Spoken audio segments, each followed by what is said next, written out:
Good afternoon, everyone. Hopefully, looking forward to the weekend. Today's Friday. The weather is beautiful, depending on where you are. Um, my name is Isidore Gusan. I'm a financial planner with a local firm here called 1847 Financial. We are based in Conshohocken, but we have not only a statewide reach, but also a national reach. um, I want to thank Christian Men Inc. for inviting me over again. This is my second time doing this, and to this wonderful program, get your house in order. And when you hear that, you kind of wonder, well, what is that really mean? What do people mean get your house in order? And obviously, it means different things to different people. Thanks for having me. And today, it's a beautiful day out today. So I'm looking forward to finally get out of my room and go outside a little bit, enjoy the sun. My name is Isidore Gusan. I'm a financial planner with a local firm here, 1847 Financial. And I've been doing this now for about 12 years. About 12 years since I've been in business. I was in a different industry in food and hospitality before I got into finance. And the reason I'm talking to you today is because when I came to this country 22 years ago, mind you, I didn't speak English. I didn't really know much about the US. I just knew that I needed to change my life and take a different trajectory from what I was seeing back in my home country, Benin Republic, which is a small country in West Africa next to Nigeria.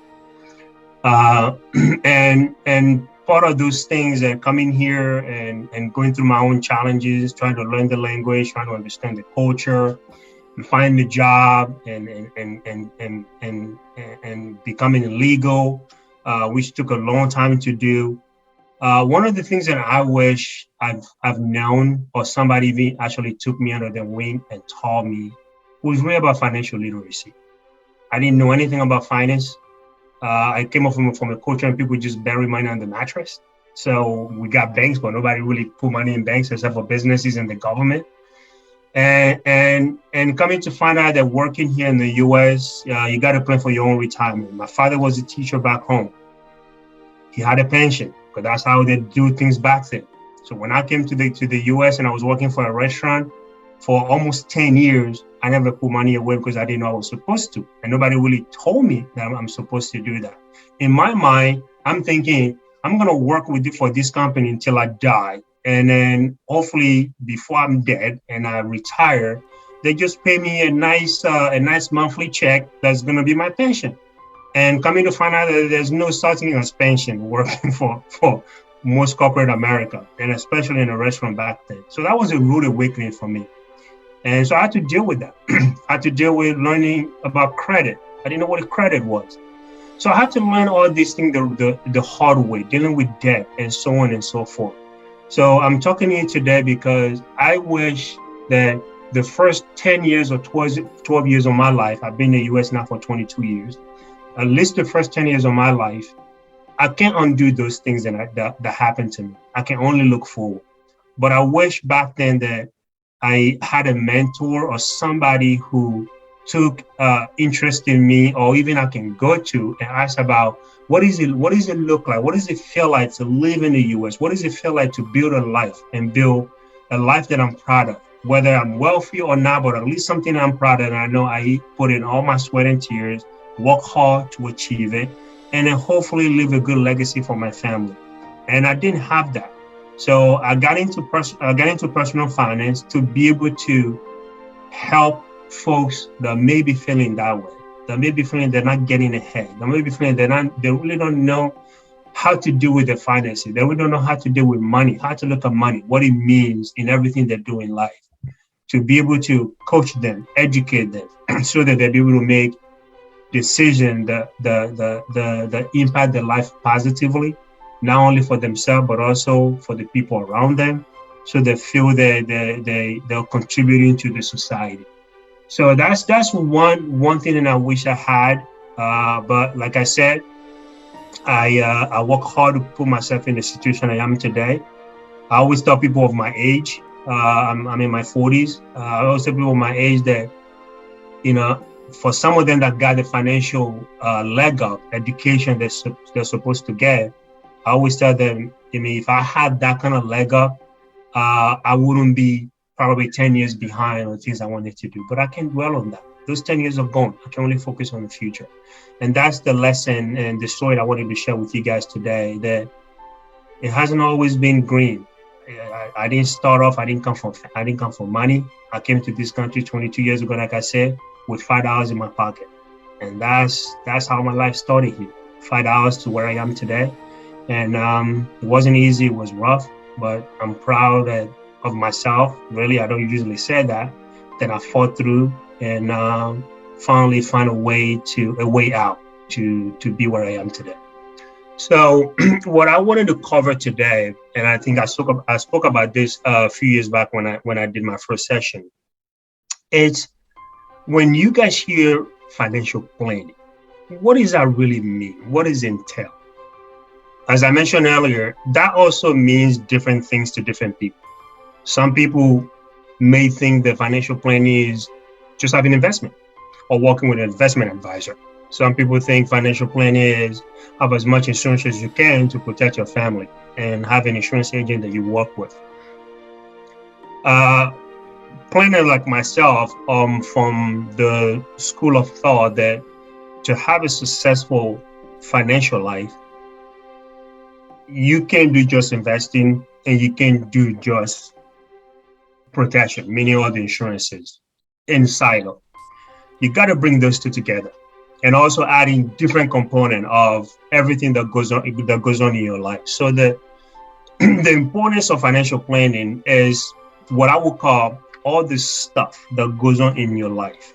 Being able to coordinate all of them to make them something coherent that as you make decisions, throughout your whole life, you know exactly what each one of those decisions, the impact that will have on how you live your life, whether it's negative or positively.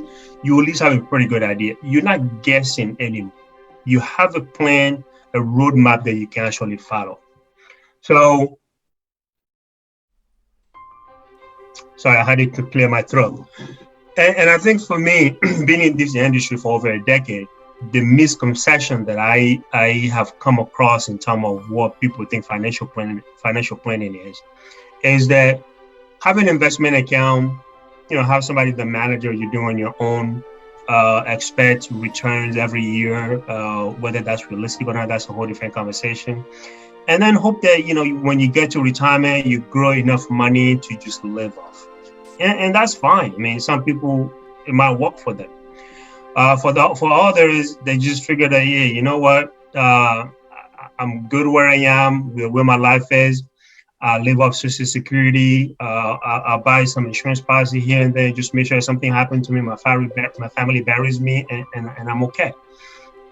And for some people, that also might work. But to truly have a successful financial life, and also enjoy your personal life with that matter, is to be able to sit down with someone, talk about the things that goes on in your life, whether it's personal, professional, as it relates to finance, and trying to create a plan, a roadmap that kind of shows you as you go through life and you make those decisions, what are the impact of those decisions. So for us in financial planning, what we look at, the general areas that we typically focus on, the 6 areas that you've seen over here, from financial situation all the way to estate plan. And the way we look at it, essentially saying, what happens if we don't address one of these square or one of these boxes? How does it affect everything else? For example, if I don't have the appropriate insurance coverage, whether it's life insurance, disability, long-term care, or even property and casualty, what does that do if my house burns down? What does that do if I lose my job? What if I get sick, or I lost the breadwinner of the house? Now there's no money comes in. How does it affect everything else? How does it affect wealth accumulation? Are you able to save for the future? How does it affect retirement plan? Are you able to retire at the age that you have in mind, or at the time that you have in mind? And if you don't, if all those things happen and you don't have your estate in order, how does it affect transfer of asset to the next generation and create wealth? So, and that's really the gist and really the importance of financial planning is really to tie all these 6 areas together and making sure they're all speaking sort of the same language. And where if one of them does not work properly, it can affect everything else. Keep in mind, you're not trying to solve all your problem all at once. But the majority of what we do, especially for me when I work with my clients, try to prioritize each one of these areas to make sure that we figure out what is priority number one and the time frame that we can get it done. And then really put a plan together as to when we're going to tackle everything else. So,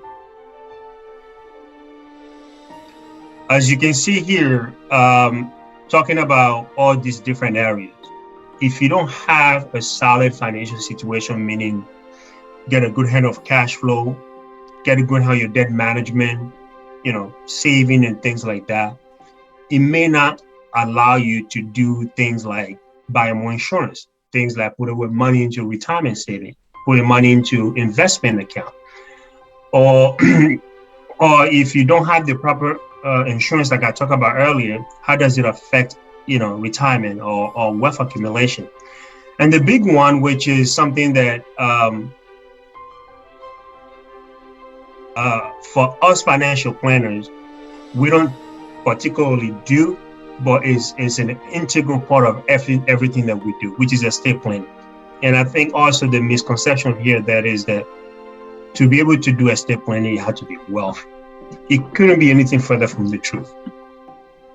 If you have assets, you got people that depend on you. You got people that you care about and love, that you want to make sure that life goes as smoothly as possible for them. You have to get your estate planning in order, meaning get your wills, your power of attorney. If there any trust work that needs to be done to protect assets for the future generation. If you're a business owner, taking care of your legal documents, some of buy, sell, business continuation plan, succession planning. All those things have a really specific place in your life that play a specific role. So when I work with clients, sometimes I like to begin with the estate planning to make sure that those things are done before we even get into the numbers and planning and all that stuff. Because one thing that I realize, money changes people really quickly. And if you don't have things in place to spell out exactly your wishes, how you want things to go to the people that you want them to go to in the most efficient way possible, people start fighting over things they never worked for, never even knew existed. So in that case, you have to collaborate with other professionals. And I'm saying that because it's really key. It's part of all fiduciary responsibility to make sure that we're doing what's right for you as the client. And you look at all these things and say, you know what, Isidore, how can you do all these things all together? And honestly, no, I can't do them. And quite frankly, no financial planner really can do all of these areas and be good at it. We have enough experience that we deal with a lot of these things. We're not expert in really any of them. But we have enough experience and enough resources around us to be able to put together a plan that works for the people that we're working for or working with. So when it comes to estate planning, I had to partner up with attorneys, qualified estate planning lawyers that will help me put together estate planning documents for my client to make sure that things are protected for them. I had to work with CPAs that really have conversation with me, conference call meetings with my client to figure out how to deal with taxes, how to deal with planning taxes for now while they're still living, planning taxes for later when they go into retirement, and planning for taxes for when they pass away and leave things for the children, the family, or charity, church, fire department, whatever the case is, whatever makes you feel good and makes you feel like you having a positive impact in your community and you want to send your asset to. Those are really the professional you bring in place to make sure those things happen according to your wishes. You look at risk management. Yes, I can sell life insurance. I can do disability. I can do long-term care. I don't know a lot about property and casualty. I have the license for it. I never sold one. So I'm not going to pretend that I know how to put together a home or homeowner or auto insurance. So I had to partner up with somebody who's good at that, that's their expertise. If the client have one, I will get the client permission to talk to that guy to figure out how we can address the recommendations that I put together. And if they don't have one, I'll get the permission to refer them to one they can use. Same thing goes for the investment. I do investment. I can do it to a certain level. When you get to a certain amount, so to speak, it's above my pay grade. So I will have to ask the client the permission to bring in somebody else who can handle that level of money or investment to be managed going forward. And I think people appreciate that. People appreciate that you're not trying to be the jack of all trades. And you upfront with them, and you're very transparent in what you do. And that being said, it really creates a certain level of trust that you can really build on going forward. Because honestly, it's not easy to talk about money. It's not easy to talk about the things that go on in your life. It's not easy to talk about your debt. It's not easy to talk about all those things, family dynamic. So when you open up to someone about those things that make you quite vulnerable, you want to open up to somebody that you know you can trust. And that first trust is a blind trust, mind you. My job, and I always tell my client, is that my job is really to manage the expectation and manage the expectation to the point where you really never have to question why you trusted me in the first place. Because the numbers, the others thing, we got software to do all that stuff. You know, the pond is big enough that all of us financial advisors can go in and fish any mutual fund, any life insurance that we want. And the slash is big enough for us to also be able to share the expertise to bring what's best to our client. So you look at all these things and you say, well, how does it work? So when someone comes to me, they come to me really for three reasons. One is they haven't done anything. They're trying to figure out where or how to start. Second, they've done something that's been a while. They're not sure whether it's still working. They want to make sure they either get a confirmation it still works or get a confirmation, hey, maybe they need adjustment to be made. And the other one is you have someone that you're working with, you're happy with them, you like them, you grow, you have grown together to like each other and actually appreciate the work they bring to the table. But you have outgrown them, but don't want to get rid of them. So you want to bring somebody like me on as an additional resource to be able to get you to the finish line. So those are the three main ways that people typically will engage my services. So, and what I'm about to show you now is, you probably wonder, well, how does all these things, all these areas that I just mentioned, how do they all tie together? What does it look like when somebody does something like that? And I'm going to show you, and Rudy, tell me if this screen comes up when I bring it up.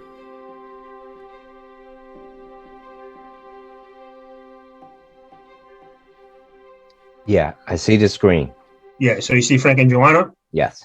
Okay.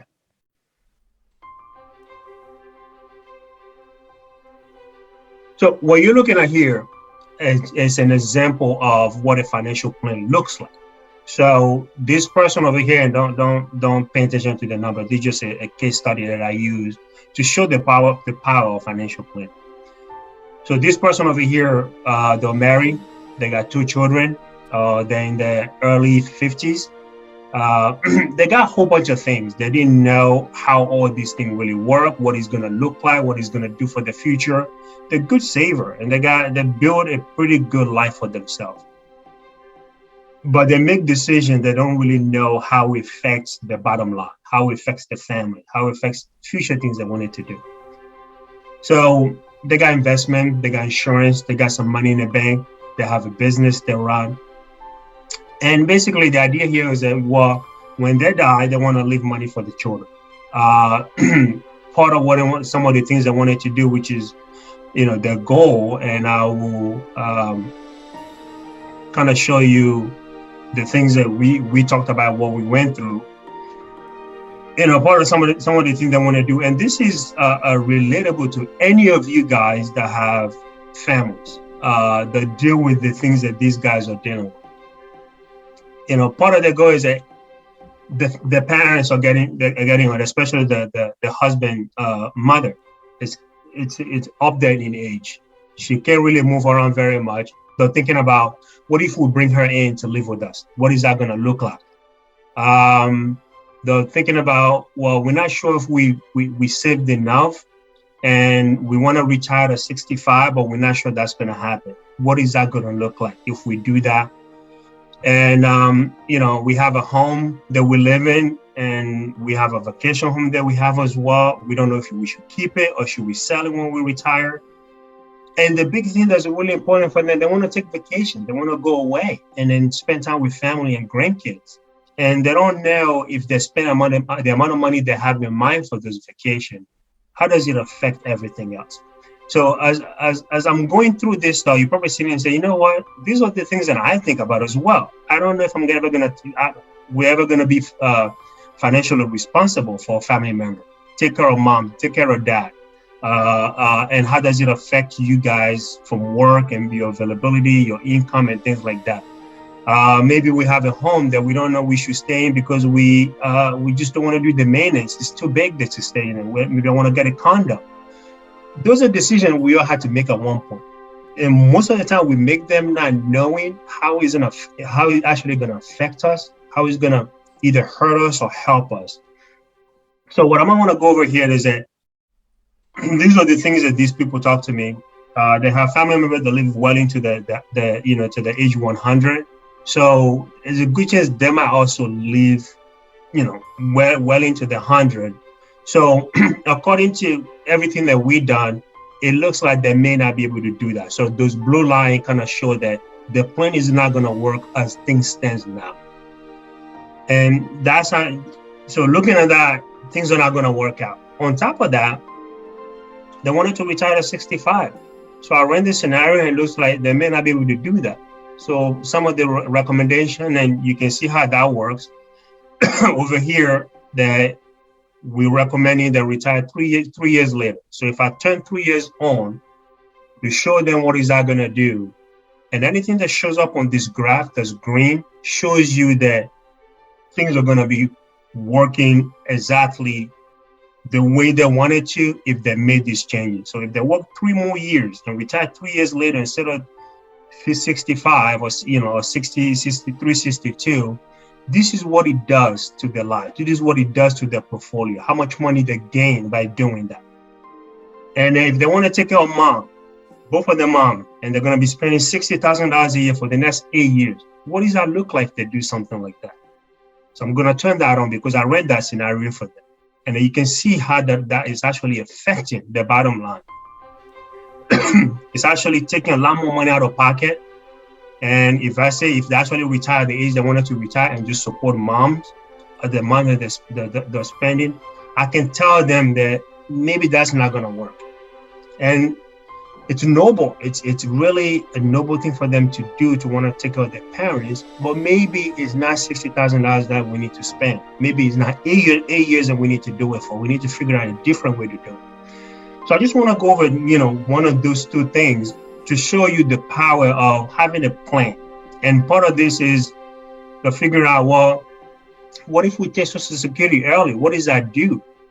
And especially we're going to live a lot longer. So I ran a scenario to show them what is taking the Social Security early would do for their plan going forward. And you can see it's going down and down. It's actually making the situation worse. So those are the things that I go over client to show them in real life, real time. Whenever they're making a decision, they can call me and say, hey, I'm trying to buy a house. I'm trying to buy a new car. I'm trying to pay my kids' car for my kids' college. Should I do it? Does it make sense for me to do this thing? Does it make sense for me to pay this out of pocket?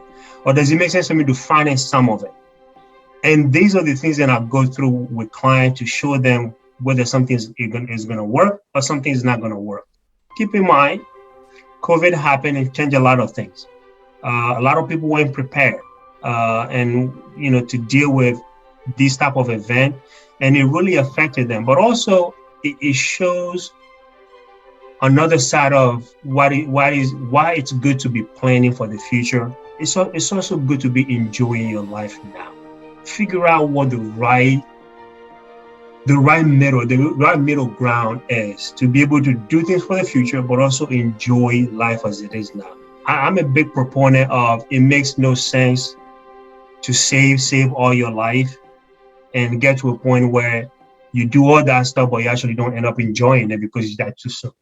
So it's finding the right balance. So for me, that's what, when you're working with advisors and you hear, okay, I'm a financial planner, or I'm a financial advisor, whatever the case is, especially if they say they're a financial planner, you want to see them take you through a process like this, something that's comprehensive, something that is looking to every aspect of your life.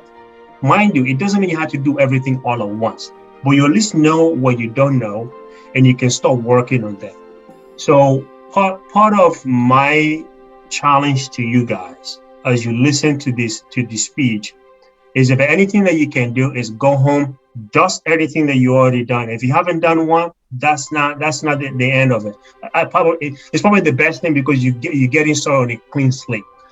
It's dust everything that you've done, and then really find somebody, whether it's me or somebody who does what I do, and have at least get the conversation started.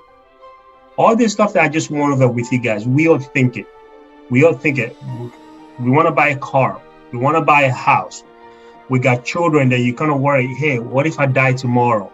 What is that going to do to my wife? What is that going to do to my husband? What is that going to do to my children? Are they going to be able to grow and have the life that I wanted for them? And those things are really important decisions. It is not just for rich people. All of us go through those things, but sometimes we do them on impulse. We do that because we want it. We buy a car because we want the car, not because we needed it.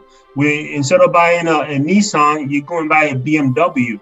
Does it really add value to your life by doing that? Maybe not. So sometimes it makes sense to do this plan, to kind of figure out what is a good place to spend money, and what are places you spend money that are actually not helping you, that you can redirect those money to somewhere that actually does help, bring value to your client, to your family, help you achieve the things that you want to achieve in life, and still enjoy today as you live through life and still working and do things like that. So that is truly my challenge to all of you guys. Find someone who's competent, who you can build a long-lasting relationship with, and then for once, if you haven't done it in your life, be vulnerable. I mean, most of us that do this well, we're not here to judge you guys. We just want to listen and figure out what we can do together. It's a partnership between us and you to figure out how can we make your dream, your goal become reality without having too much pain. And that's really the at the end of the day, the goal of what we do is that we want to be there for you to handle the things that you know are important to you, so that you can focus on what you're good at, whether it is being a janitor, whether it is running a business, whether it is being a motivation speaker, whatever that is that you do that makes you feel whole and happy, and feel that you contribute to society. You should have a clear mind to go do that, knowing that you got somebody that you partner up with to take care of those aspects of your life that probably give you anxiety, that you never wanted to talk about, but you know they're important to you, that you need to address. So that would be my challenge to you guys today, for my time today, of what I will strongly suggest and recommend that you do, is to find somebody that you can trust, that you can have this conversation with, and it's like dating. You go through this and you see maybe they're helping you. If they're not, you have the power to fire them and go find somebody else who can do that. But you got to start with a conversation with someone who does what I do, to really start having those uncomfortable conversations, but necessary. So that's my time today. Thanks for having me. I enjoy coming back to this series, and I'm hoping to do more of this, maybe not necessarily on holistic, everything holistic, but also on specific topic that any of you guys would like me to talk about. So thanks for having me. I really appreciate that.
My name is William Thompson.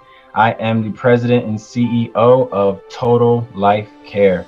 And today I'm here with you to talk about some scenarios that have occurred or stories that have occurred in my lifetime, being an insurance agent and working through the funeral homes with some situations that we've had some issues due to not being financially prepared for a loved one to transition unexpectedly.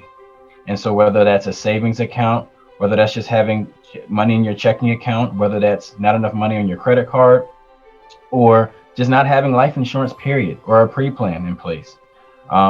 These are the scenarios and storylines that I'm going to share with you. But before I do, I want to thank God first and foremost for me to be allowed to have this opportunity.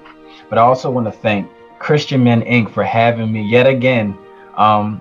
These gentlemen are fine men of all ages, and I just want to thank again Christian Men Inc. for allowing me to be a part of this symposium. And so, without further ado, I'm going to start.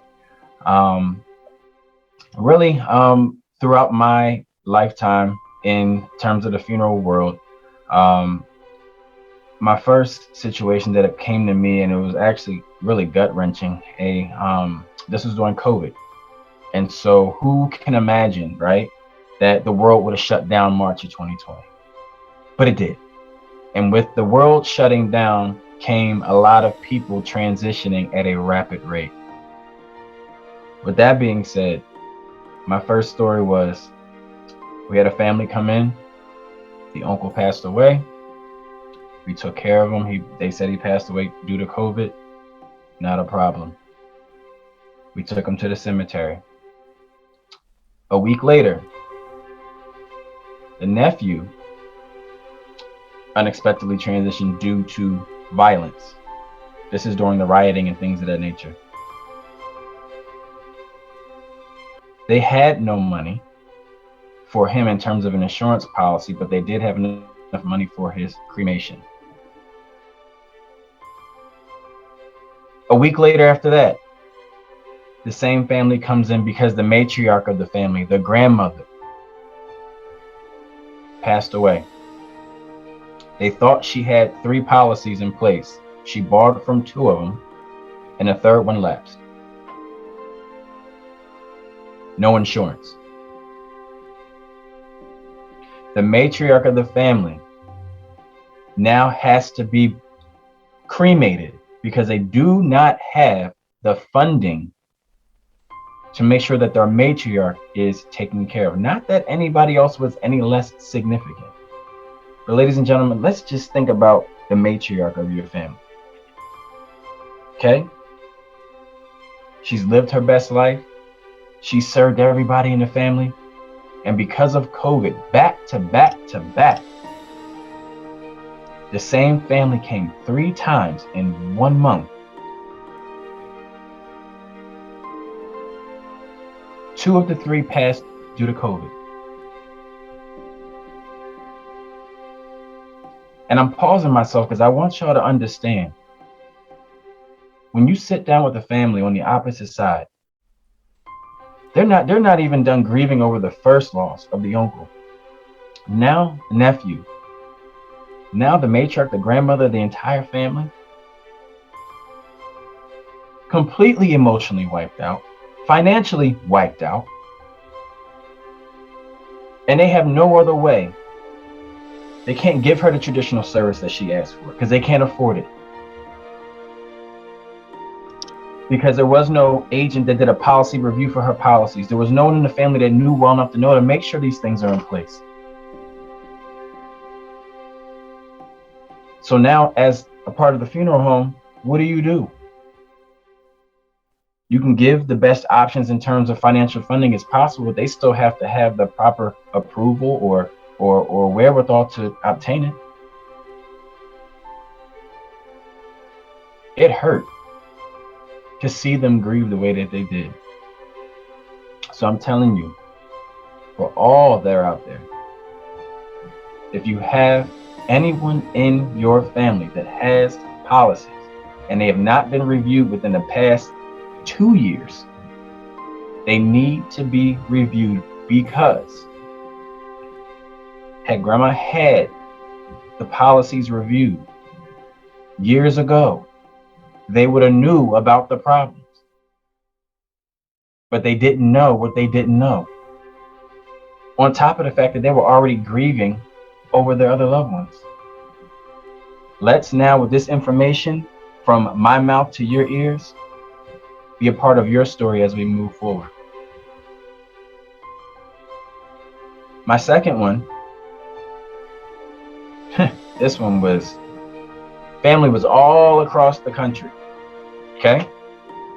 When I say all across the country, I mean Florida, Texas, California, and everybody had an opinion about how mom, who transitioned during, again, this COVID season, but it wasn't due to COVID, it was due to cancer. But when she transitioned, her husband, who by marriage in the country, Egypt, okay, where it was not honored here in the United States, and the kids were of her lineage, not of his. This is her second marriage.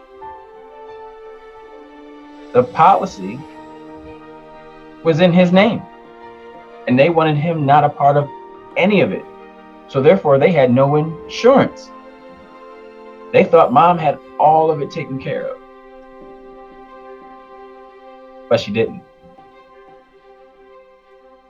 They couldn't get into the house to see what mom had in the savings accounts because he wasn't letting them in, because they wouldn't allow him to be a part of it. And no one else was trying to come off financially to support mom.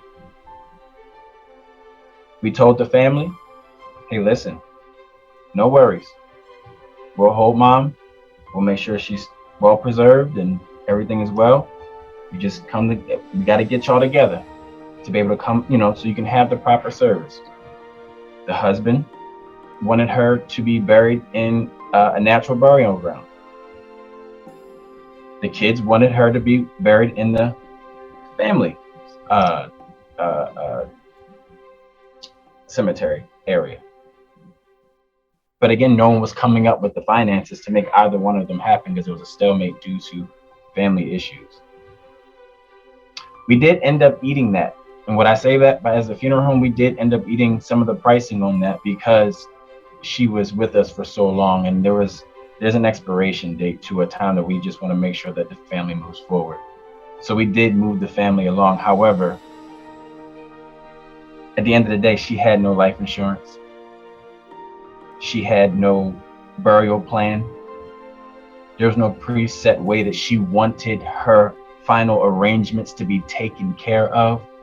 So now we have a stalemate of ideas, a stalemate of emotions, a stalemate of thoughts and feelings that at the end of the day became about them and not about her. But because she had no arrangements in place, it was never going to be about her. It was always going to be about the opinion of what the children and the husband wanted. And since those two cannot agree, we now have chaos in the midst of the last time mom arrangements can be taken care of as her send-off. Ladies and gentlemen, I need us to again think about that. When you do not plan, you have already planned to fail. Not that you did it on purpose, but you could not tell anyone one day you wake up and you're diagnosed with cancer. You don't see it coming. It just happens. We think we're going to beat it, and we may not. But in the meantime, as we're grieving while you're alive, we're not preparing because we're still scared to face the inevitable that can happen. So now, ladies and gentlemen, it happened. No financial resources, conflict of interest. Still no unison on mom's homegoing service.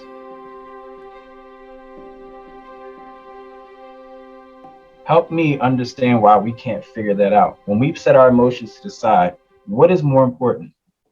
How you feel or what is right by mom?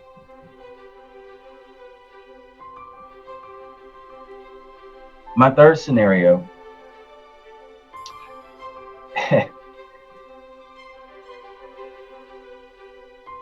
another hospice, home hospice. This one really got to me too.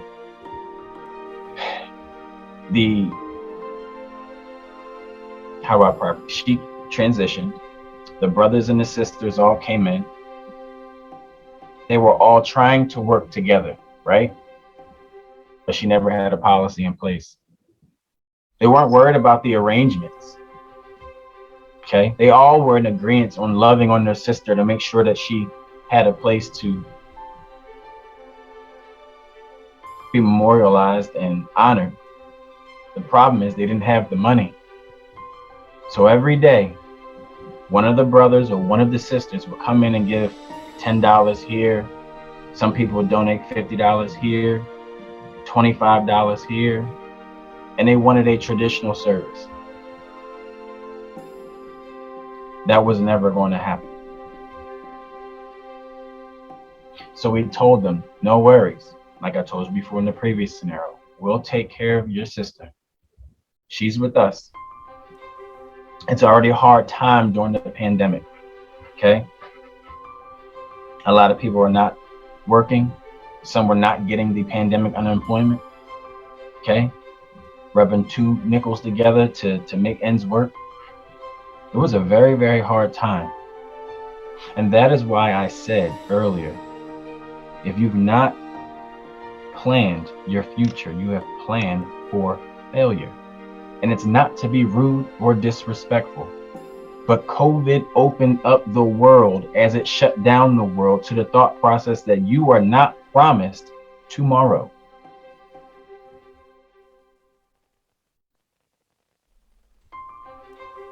Some would say, oh, well, the funeral home did great. That's not why we're there. We were working around the clock to serve families at the most interruptive time, probably in my entire life, in my 36 years, and for a lot of people that are older than me. Ladies and gentlemen, do you understand? I just gave you 3 scenarios where loved ones could not be properly memorialized to the extent that they deserved because of the lack of preparation. Not because they didn't care,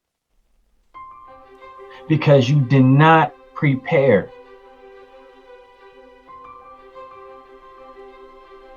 We have to take our minds and say, if I'm willing to pay cell phone insurance, I'm willing to pay car insurance, I'm willing to pay homeowners, renters, any tablet or device that we have or electronic that we have in the house. Why don't I have a plan for when I can't plan for myself anymore? Is it a tough conversation? Yeah, but it's a necessary one. Because if you don't, the 3 scenarios that I just gave you is exactly what's going to happen. I stand by it. I guarantee it. We must be able to prepare for ourselves, or whatever is available will be given to you at that point, whether you like it or not.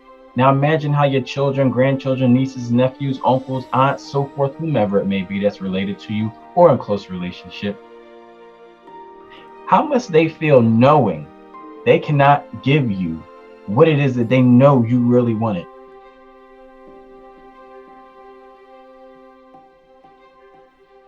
Let's just take a few seconds to think about that. Why can't I give what is deserved? That is because we did not plan when we had the opportunity to, because we thought we would live forever, and we never thought that we would run out of time so fast. Time is relative. Time is of the essence. We live to see tomorrow, but tomorrow is not promised. So plan today. Plan now.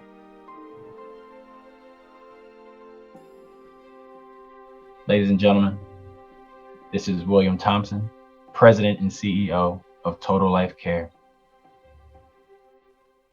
I want you to understand how important this is.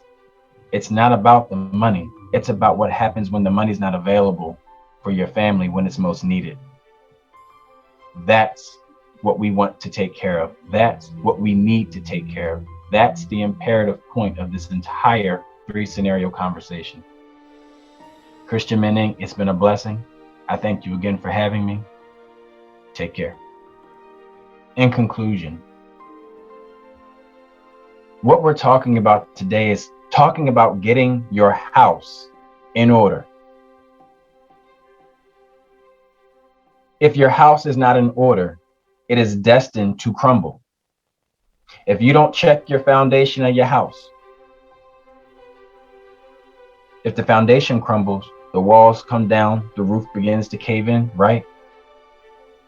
Getting your house in order starts with the mindset of the ability to provide, right? If I don't provide resources to my family or to my home, which means fixing things, right, that are issues in your house, the house will fall apart, correct? The same thing for your family and your lifestyle. If I do not plan for the success of my family, in the event that something happens to me, then my family is destined for problems. unforeseeable problems, because I didn't take the time to do the maintenance on my life, on my family's life, to ensure a brighter future. Let me make this quite simple. If you don't repair the wall, the load-bearing wall and beam in your house, what happens to the structure of your house? If you don't maintain or maintenance your home, right, it falls apart. If you don't fix the roof that has the leak, the water runs down the side of your house and it tears up the wall. Then you've got squirrels coming in. You got all types of outside influences coming into your house, tearing up your house from the outside in. And now it's going to cost you astronomically more than what it ever should have, because you tried to ignore it and said, I'll get round to it. Now you have a whole side of your house about to fall apart, and they're telling you that the homeowner's insurance isn't going to cover it. Or, that's right, you was going to get round to it and you don't have none. So you're not fixing it. So I'm going to say this again. Our theme is get your house in order. You have to put the plans in place for you and your family, because if not, as we as men, the head, you know how they say in movies, if you take off the head, the body will fall. Men, we have to do what is necessary to keep our family, our house in order. We have to give them a blueprint. So that's your life insurance, your burial planning, okay? So they don't have to guess. That's your homeowners, your car, anything that needs to be taken care of, any event of an accident or something unforeseeable, you are protected. Your family's protected. So we must, without question, always put our best foot forward and have our house in order. And from there, we can adjust how we need to adjust. But first, the house has to be in order. And we can do that by having these programs, these conversations, speaking with Christian Men Inc., talking about getting your house in order. If you don't know how to, you can find out how to. So there's no more excuses. Thank you.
Greetings, everyone. I'm Stanley H. Greene, and I am excited to have this opportunity presented by Christian Men, Inc. in the Get Your House in Order sessions. I'm really excited that I have an opportunity to share with you an element of how you can get your house in order. And this relates to our mindset, our mental well-being. We're hearing so much about that these days, and I'm going to, in just a few minutes, give you a sense of evidence-based inner strengths and skills that you can actually build to help you mentally, help you get stronger. And of course, there are these 7 elements of faith and family and finance. This one is personal development. How can we help you to be the best that you can be mentally, get you stronger and enable you to bounce back from any adversity faster?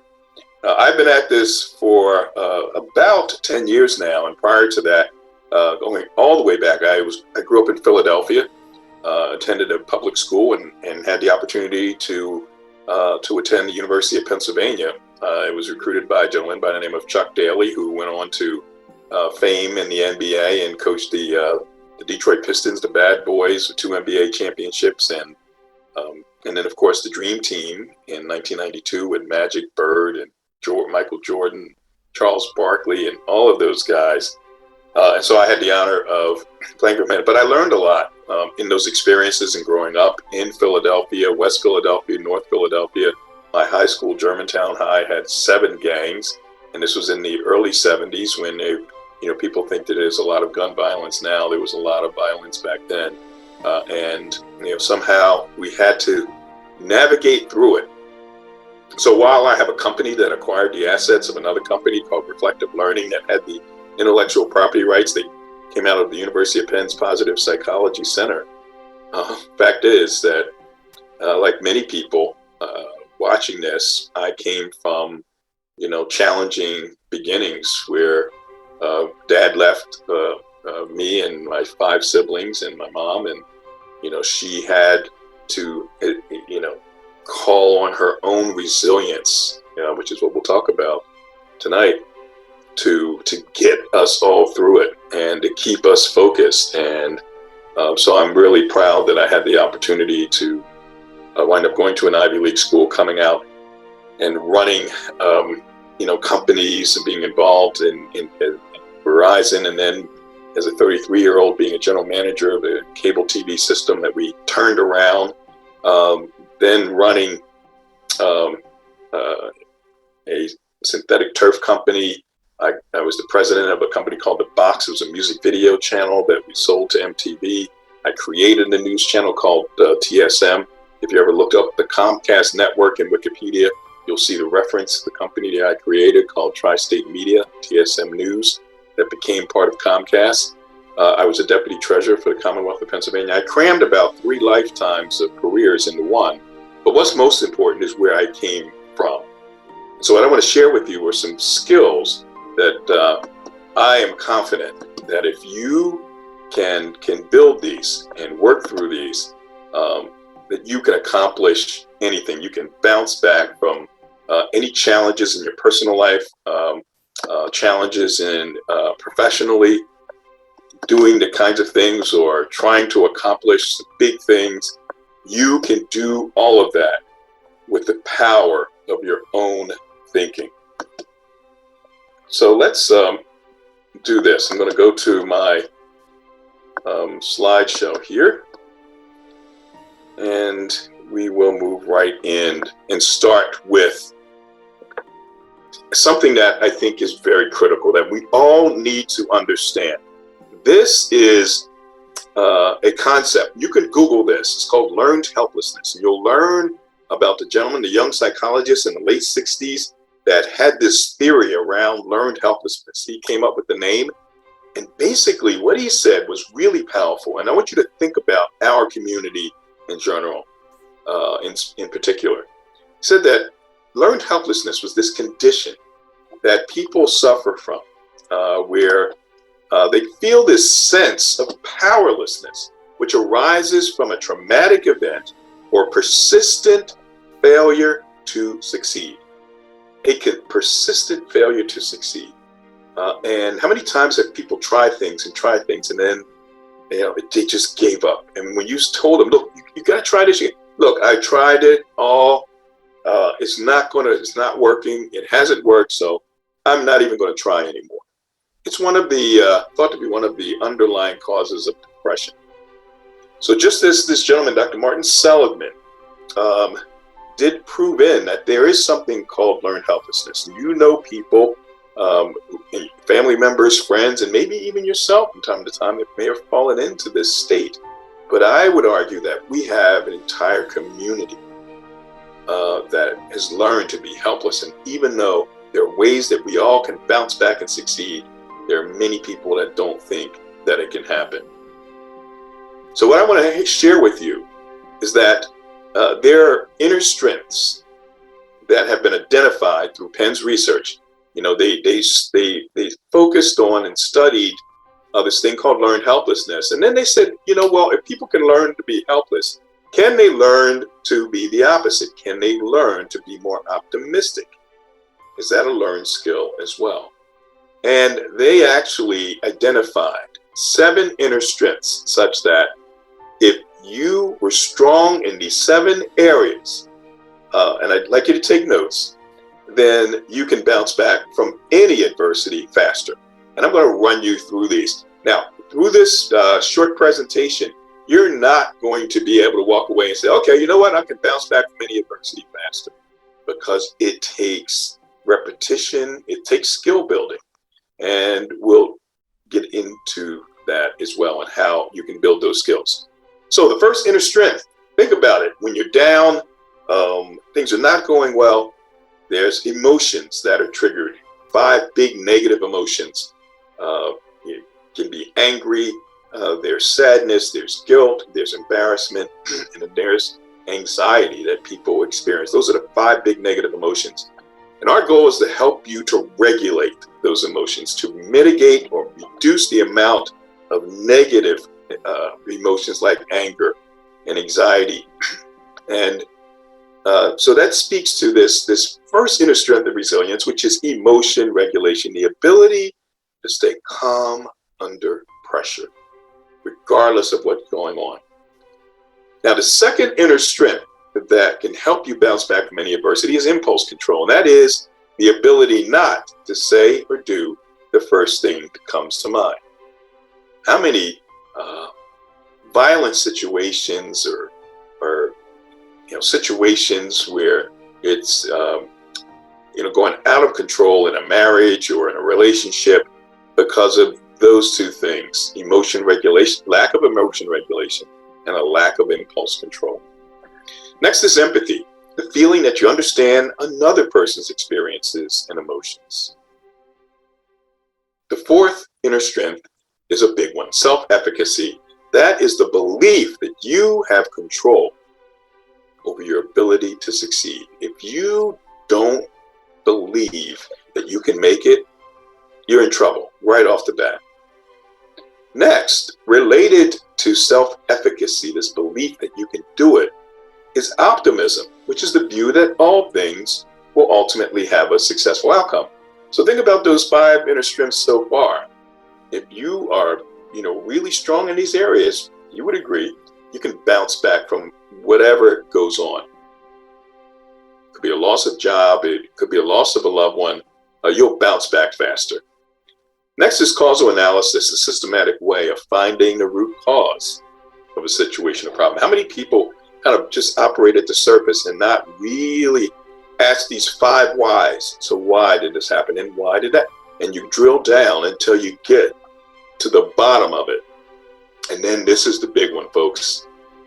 We're dealing with men, Black men in particular, and this was a tough one for us because we may see reaching out to people for help as a weakness when it is really a strength, a powerful strength, taking the initiative to connect with others and to take action when faced with problems.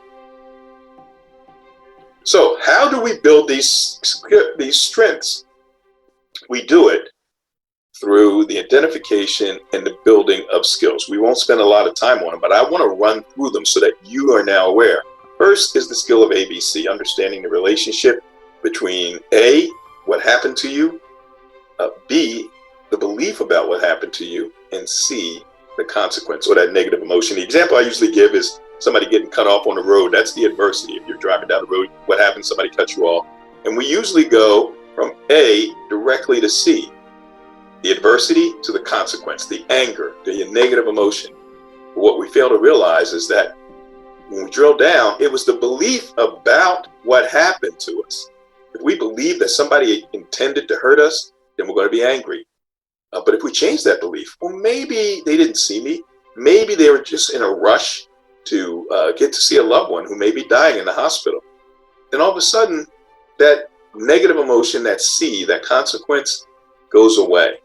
So it is our beliefs about what happens to us that can actually drive whether we have the significant negative emotion or none at all. The second skill that we teach people, and we do this every Wednesday with these 30-minute calls that I'd love for you to be a part of, it is avoiding thinking traps. And there are 8 different thinking traps identified by a psychologist by the name of Dr. Aaron Beck.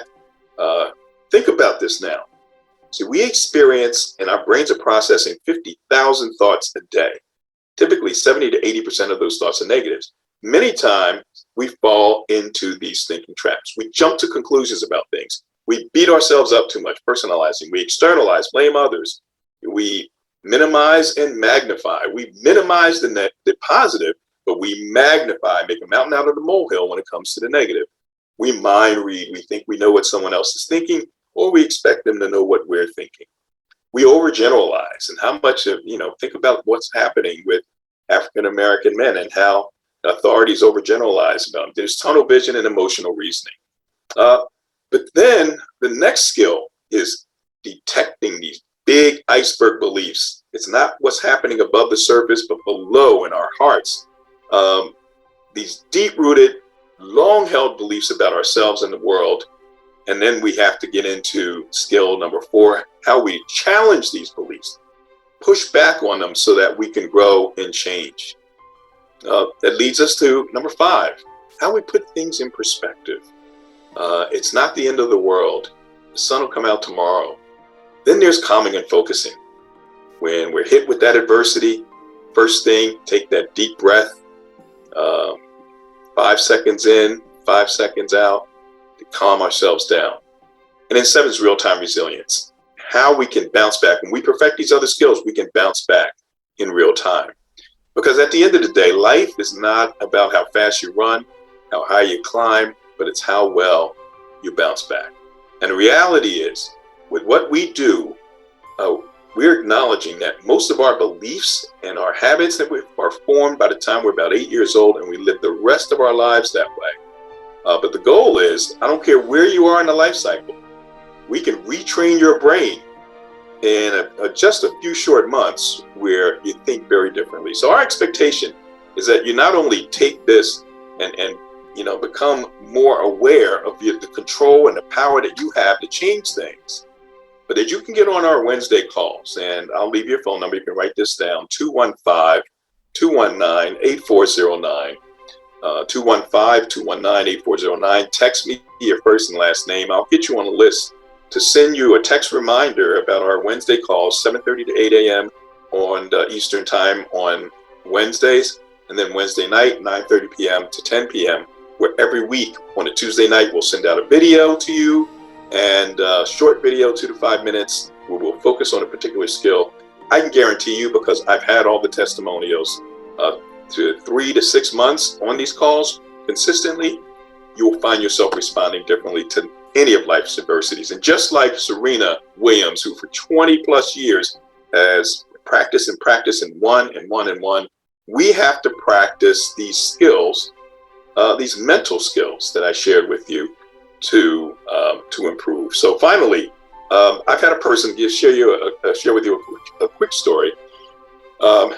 One of the people that benefited is a gentleman who was working for Comcast for 30 years, and then in his 50s was laid off and thought, you know what, nobody's going to hire me. what am I going to do? I have a child in college and so forth, and started attending my calls and was able to change his perspective about things and recognize that he still had value and he believed in himself.